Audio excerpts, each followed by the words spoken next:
नमस्कार दोस्तों, साहित्य निधि में आप सभी का स्वागत है।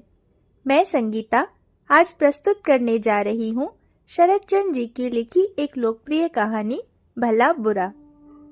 आशा करती हूँ आप सबको ये कहानी ज़रूर पसंद आएगी। अगर पसंद आए तो इस वीडियो को लाइक और मेरे चैनल को सब्सक्राइब ज़रूर कीजिएगा। चलिए सुनते हैं आज की कहानी। अविनाश घोषाल कुछ वर्ष और नौकरी कर सकते थे, लेकिन संभव नहीं हुआ। खबर आई कि इस बार भी उन्हें धता बतलाकर कोई जूनियर मुंसिफ सब जज बन गया। दूसरी बार की तरह इस बार भी अविनाश खामोश रहे। फर्क केवल इतना ही था कि इस बार उन्होंने डॉक्टर के सर्टिफिकेट के साथ साथ जल्द से जल्द मौका लेने के लिए दरख्वास्त भेज दी। दरख्वास्त मंजूर होगी, इसमें उन्हें कोई शक नहीं था। अविनाश के काम करने की फुर्ती से सभी खुश थे। भद्र आचरण की प्रशंसा सभी करते हैं, फिर भी उनकी यह दुर्गति हुई। इसके पीछे से गुप्त इतिहास को बहुत ही कम लोग जानते हैं। उसे बतला दूं। उनकी नौकरी की शुरुआत में एक बार एक नौजवान आईसीएस जिले का जज होकर दफ्तर का इंस्पेक्शन करने आया। छोटी सी बात को लेकर दोनों में पहले मतभेद हुआ और बाद में इसी ने बड़े झगड़े का रूप ले लिया। लौटकर जज लगातार उसके काम के छिद्रान्वेषण में लगे रहे, लेकिन छिद्र का पाना सहज नहीं था। जज साहब इससे तनिक प्रसन्न नहीं हुए। उनके फैसले को काट कर देखा कि हाईकोर्ट में वह नहीं टिकता। खुद ही अधिक शर्मिंदा होना पड़ा। तबादले का समय हो गया था। अविनाश दूसरे जिले में चले गए, लेकिन जज से मुलाकात करके नहीं गए। श्रद्धा निवेदन की प्रचलित रीति में उनसे बहुत बड़ी त्रुटि हुई। इसके बाद कितने ही वर्ष बीत गए। बात को अविनाश भूल गए थे, मगर वह नहीं भूले थे। इसका प्रमाण मिला कुछ दिन पहले। वह नौजवान जज अब हाईकोर्ट में आए हैं, मुंसिफ वगैरह के विधाता बनकर। अविनाश सीनियर आदमी था, काम के लिए काफी मशहूर था। उसकी उन्नति का पथ संपूर्ण रूप से बाधाहीन था। अचानक देखा गया कि उसकी जगह नीचे का आदमी सब जज हो गया, और मामला यहीं समाप्त नहीं हुआ। एक एक करके और भी 3 व्यक्ति उसे पीछे छोड़कर आगे बढ़ गए। जो लोग नहीं जानते वे कहेंगे कि कहीं ऐसा भी होता है। यह तो सरकारी नौकरी है और उस पर इतनी बड़ी नौकरी है। यह क्या काजियों का जमाना है? लेकिन अनुभवी कहेंगे उससे भी अधिक जातियां होती हैं। अतएव अविनाश मन ही मन समझ गया कि अब इससे छुटकारा नहीं। आत्मसम्मान और नौकरी, इन दो नावों पर पैर नहीं रखा जा सकता। दोनों में से एक को चुनना ही होगा। उसी बात को इस बार उन्होंने पूरा किया। परिवार में अविनाश की भार्या आलोकलता, आईए फेल पुत्र हिमांशु और कन्या शाश्वती, यही 3 प्राणी। नौकर नौकरानियों की संख्या इतनी अधिक थी कि अनगिनत कहा जाए तो अतिशयोक्ति नहीं होगी। उस दिन अविनाश अदालत से प्रसन्नचित्त लौटे। यथा नियम कपड़े बदले, हाथ मुंह धो, जलपान करने के लिए बैठते हुए बोले, जाने दो, इतने दिनों बाद आजादी मिली छोटी बहू। सरकारी समाचार न आने पर भी हाईकोर्ट के एक मित्र का तार मिला है कि मेरी जेल की मियाद समाप्त हो चली। अधिक देर करना ठीक नहीं होगा, विलंब नहीं होगा। इस बात को खुद ही जानता था। आलोकलता निकट ही एक कुर्सी पर बैठी सिलाई कर रही थी और कन्या शाश्वती पिता के बगल में बैठी उन्हें पंखा झल रही थी। सुनकर दोनों चौंक उठी। स्त्री ने प्रश्न किया, इसका मतलब? अविनाश ने कहा, संभवतः सुना होगा कि कोई गोविंदपद बाबू इस बार भी मुझे पीछे छोड़कर 6 महीने के लिए छोटे जज हो गए। साहब के हाईकोर्ट में आने के बाद से पिछले 3 वर्षों से यही होता आ रहा है। मैंने एक शब्द भी नहीं कहा। सोचा था कि अपने अन्याय को किसी दिन वह खुद समझेंगे, लेकिन देखा ये नहीं होने का, कम से कम उस आदमी के रहते तक तो नहीं। अविचार को इतने दिनों तक सहता रहा, लेकिन सहन करने से मनुष्यत्व नहीं रहेगा। कल शाम को सदराला के यहाँ घूमने जाकर आलोकलता इसी तरह की बात का आभास इशारे से सुन आई थी, लेकिन उसका मतलब समझ में नहीं आया था और इस समय भी नहीं समझ पाई। बोली, तदबीर तगादा के बगैर आज के जमाने में कौन सी बात होती है? मनुष्यत्व कायम रखने के लिए क्या किया है, सुनो तो जरा। अविनाश ने कहा, तदबीर तगादा नहीं किया जाता, मगर जो कर सकता था उसे जरूर ही किया है। आलोकलता पति के मुंह की ओर देखती रही। अभी तक तात्पर्य उनकी समझ में नहीं आया। वह डर गई और बोली, सुनो भी, क्या किया है, बतलाओ भी तो सही। अविनाश ने कहा, वह है काम से इस्तीफा देना, और इस्तीफा भी दे दिया। आलोकलता के हाथ से सिलाई का सामान जमीन पर गिर पड़ा। वज्राहत की भांति कुछ देर तक खामोश रहकर बोली, यह क्या कह रहे हो? इतने प्राणियों को भूखों मारने का संकल्प किया है क्या? काम छोड़ा तो तुम्हारी कसम खाकर कहती हूँ, मैं उसी दिन आत्महत्या कर लूंगी। अविनाश चुप बैठे रहे, कोई जवाब नहीं दिया। दरख्वास्त अगर दे ही दी है तो वचन दो कि कल ही वापस लोगे। नहीं तो तुम चाहते हो कि मैं मर जाऊं? तुम तो जानती हो छोटी बहू कि मैं इसकी कामना नहीं करता।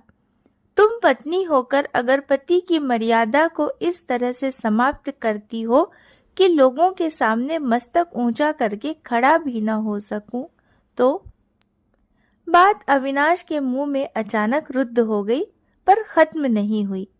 आलोकलता ने कहा, तो क्या कहते हो? जवाब में एक कठोर बात उनकी जबान पर आई थी, मगर इस बार भी वह उसे नहीं बोल पाए। लड़की ने बाधा डाल दी। अब तक वह सब कुछ चुपचाप सुन रही थी, लेकिन अब उससे नहीं रहा गया। बोली, नहीं पिताजी, इस समय माँ में सोचने विचारने की ताकत नहीं है, तुम उन्हें कोई जवाब नहीं दे सकते। लड़की की हिमाकत देखकर माँ कुछ पहले हतबुद्धि सी हो गई। दूसरे ही पल बड़े जोरों की फटकार लगाकर बोली, शाश्वती, जा यहाँ से, चली जा कहती हूँ। लड़की बोली, अगर चला ही जाना पड़ता है तो पिताजी को साथ ले जाऊंगी माँ, तुम्हारे पास छोड़कर नहीं जाऊंगी। क्या कहा? कहा कि तुम्हारे पास उन्हें अकेला छोड़कर मैं नहीं जाऊंगी, कभी नहीं जाऊंगी। चलो पिताजी, हम जरा नदी के किनारे घूम आए। शाम के पश्चात मैं खुद तुम्हारा खाना बना दूंगी। इस समय खाना रहने दो। उठो, चलो पिताजी। यह कहकर उसने उनका हाथ पकड़कर खड़ा कर लिया। दोनों सचमुच ही चले जा रहे हैं। देखकर आलोकलता ने अपने को कुछ संभाल कर कहा, जरा रुको, सचमुच ही क्या एक बार भी नहीं सोचा कि नौकरी छोड़ देने पर तुम्हारे परिवार के इतने प्राणी क्या खाएंगे? अविनाश ने जवाब देना चाहा, मगर इस बार भी लड़की ने रुकावट डाल दी। वह बोली, खाने की क्या सचमुच ही तुम्हें फिक्र हो गई है माँ? लेकिन रोना तो नहीं चाहिए।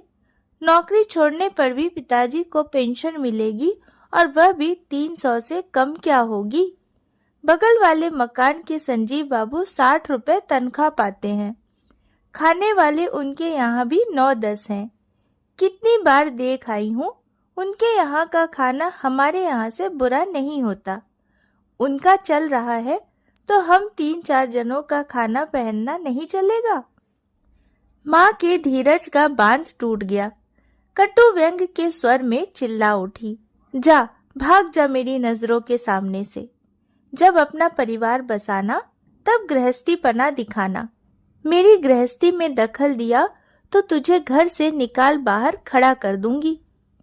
लड़की ने जरा हंसकर कहा, अच्छी बात है माँ, वही करो। पिताजी का हाथ पकड़कर मैं चली जाऊंगी। तुम और भैया पिताजी की पेंशन के सारे रुपए लेकर जो चाहो करो, हम कुछ नहीं कहेंगे। मैं लड़कियों के किसी स्कूल में नौकरी करके वृद्ध पिताजी का खर्च चला लूंगी। माँ आगे कुछ नहीं बोली। देखते देखते उनकी दोनों आंखों से आंसुओं की धारा बह चली। लड़की ने पिता का हाथ किंचित दबाकर कहा, चलो पिताजी चलें, साय का समय हो जाएगा। अविनाश के पग बढ़ाते ही आलोकलता आंचल से आंखें पोंछकर रूंधे गले से बोली, जरा और रुको, यह तुम्हारी कैसी भीष्म प्रतिज्ञा है? क्या इसमें फेरबदल नहीं होने का? अविनाश ने गर्दन हिलाकर कहा, नहीं, ऐसा नहीं होने का। देखो, मैं तुम्हारी स्त्री हूँ, तुम्हारे सुख दुख की साथिन हूँ। अविनाश बाधा देकर बोले, अगर ये सच है तो इतने दिनों तक मेरे सुखों का हिस्सा मिला है, अब मेरे दुखों का हिस्सा लो। आलोकलता ने कहा, तैयार हूँ, मगर सारी इज्जत आबरू कायम रखने के लिए इतने रुपए काफी नहीं है, तो पेंशन के थोड़े से रुपयों से काम कैसे चलेगा? अविनाश बोले, इज्जत आबरू का मतलब अगर अमीरी ठाठ समझ रखा है तो वह नहीं होने का, मैं इसे मानता हूँ। नहीं तो यूं संजीव बाबू का भी चल जाता है। लेकिन तुम्हारी लड़की 19-20 की हो गई है, उसकी शादी कब करोगे? माँ की समस्या का समाधान किया शाश्वती ने।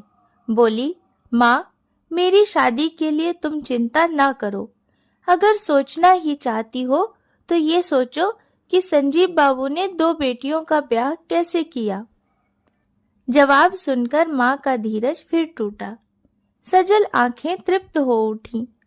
रुंधे गले का स्वर पंचम पर पहुंच गया और बोली, शाश्वती मुंहजली, मेरी नजरों के सामने से अब क्यों नहीं हटती?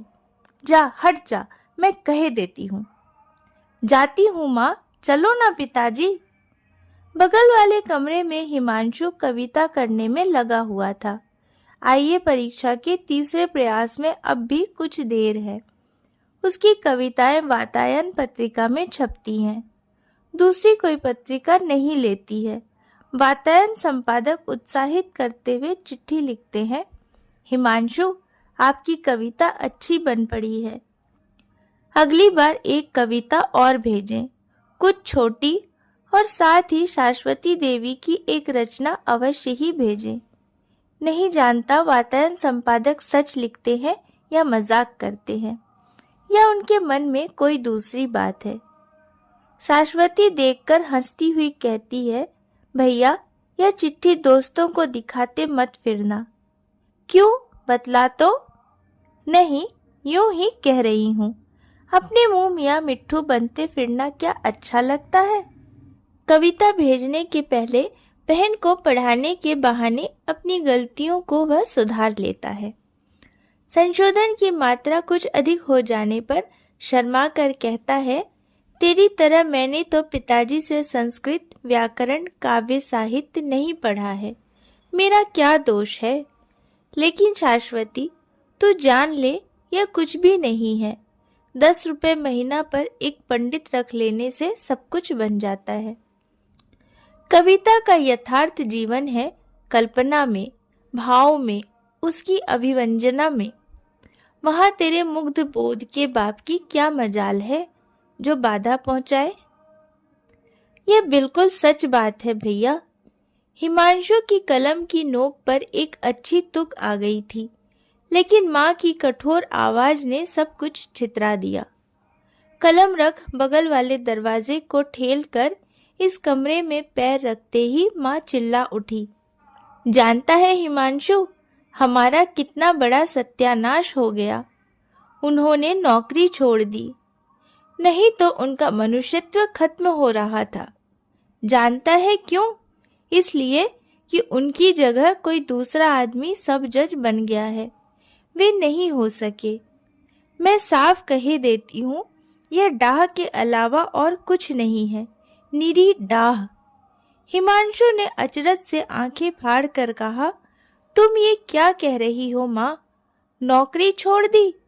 What nonsense. अविनाश का मुंह पीला जर्द पड़ गया। दांतों तले होंठ चबाकर वह चुप खड़े रहे। आसन्न संध्या की मलिन छाया में उनका चेहरा अनोखा लग रहा था। शाश्वती पागलों की तरह चिल्ला उठी, उफ, संसार में धृष्टता की कोई सीमा भी है? तुम चलो, जल्दी चलो, नहीं तो मैं सिर पीटकर मर जाऊंगी, कहकर अर्ध अचेत पिता को लेकर वह घर से बाहर चली गई।